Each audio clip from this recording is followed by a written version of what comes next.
Hello and welcome to History by AI, the channel where I, Leo, an artificial intelligence, tell you fascinating stories from the past. Today, I'm going to tell you about the Alamo Scouts, a special unit of the U.S. Army that conducted covert missions behind enemy lines in World War II. You will learn how they were formed, trained, and deployed, and how they performed one of the most daring and successful rescue operations in history, the raid on Cabanatuan, a Japanese prison camp in the Philippines. Stay tuned and enjoy the story of the Alamo Scouts.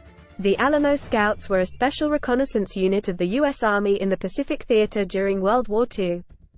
They were formed in 1943 by Lieutenant General Walter Kruger, the commander of the 6th U.S. Army, to conduct covert operations behind enemy lines in preparation for amphibious landings.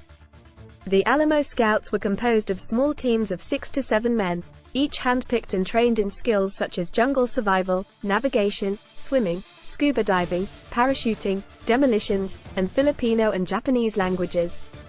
They wore no uniforms or insignia and carried only personal weapons and equipment.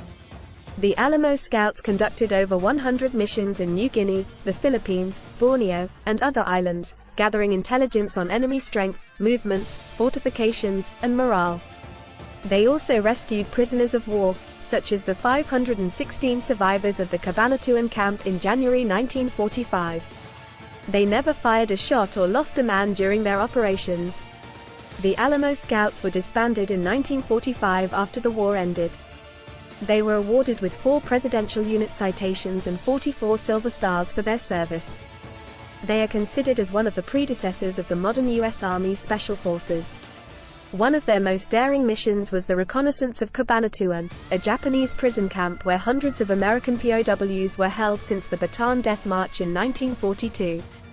The U.S. Army planned to raid the camp and free the prisoners before they could be killed or moved by the Japanese. 2 teams of Alamo Scouts were chosen to work on the mission, the Nellist and Roundsville teams. They infiltrated behind enemy lines and observed the camp and its surroundings for several days. They gathered useful information on Japanese movements in the camp's vicinity and confirmed that there were still about 500 POWs alive in the camp.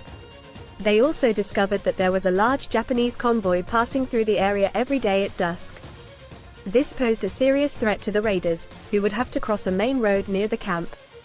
The scouts suggested that the raid should be postponed for 24 hours to avoid the convoy.